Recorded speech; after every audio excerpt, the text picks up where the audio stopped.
So how are you feeling tonight? I feel really good. It feels so historic to be premiering a film at the Chinese theater. This is my first time seeing myself on this kind of screen, so I'm excited. Oh my gosh, I love that. Wait, have you seen yourself before? This is going to be the first time. I've seen myself on big screens before, but the Chinese IMAX theater is a different class of cinema, so I'm very excited. It's like an elevated type thing, yes. Yeah. So how was it filming?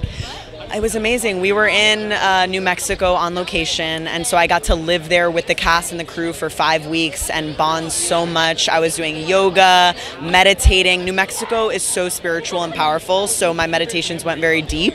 But yeah, it was just such a blessing, and I'm in about a third of the movie, so I got a lot of time off to just be relaxing and watching Alessandra do their most amazing work. And it was great. Doing yoga and meditating? Yeah, you cannot complain. Really a lot of healing, a lot of all of that. Totally. I came to set every day blissed and blessed.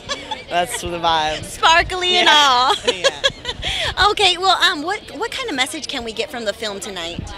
I think one of the most powerful messages of the movie is that, you know, fathers are desired. We want our fathers to be present in our lives. There's a long history in Latino cinema where, you know, the dad is absent or he's struggling, whatever, and this film does such a beautiful job of showing a father who, even though he's imperfect, even though he's going through challenges, he still wants to show up over and over, and he ultimately does. And so, I don't know, it feels like a really beautiful example and love letters to all the fathers out there doing their best, you know? I love that.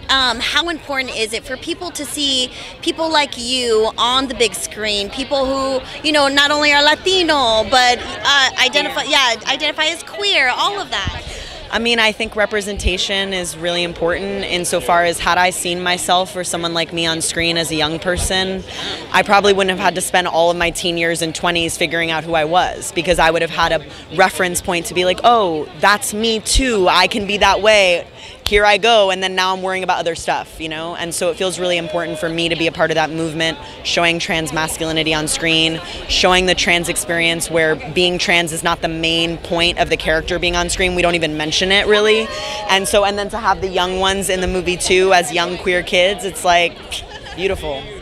Chef's kiss, right? Yeah. It literally identifies, I feel like, I know we're not there yet, but it kind of like life today. Yeah, absolutely. I feel like it's more true to the Latino experience than, you know, what we've been able to do up until this point, because we're finally telling our own stories, and that's why it's authentic. That's why it's resonating with people. And yeah, it just goes to show what happens when you give people resources to tell their own story. Oh my gosh, and you're so young. You look fabulous. What can we expect from you? Anything else in the works? Well, I'm writing my first feature, and so I'm hoping to get into the director's seat within the next year, and I'm really excited for that because I love acting, but I also have this other itch I have to scratch. A pioneer leading the way. That can come with a lot of challenges. Have you faced any so far?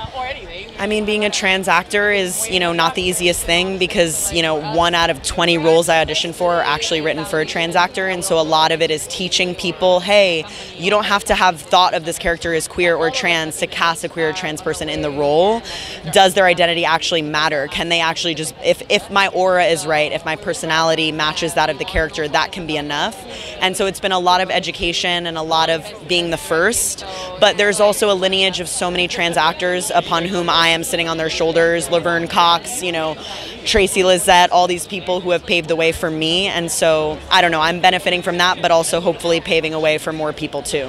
Oh my gosh, well, we appreciate you, and you have a great night tonight. Oh my goodness, you're glittering from all the way over here.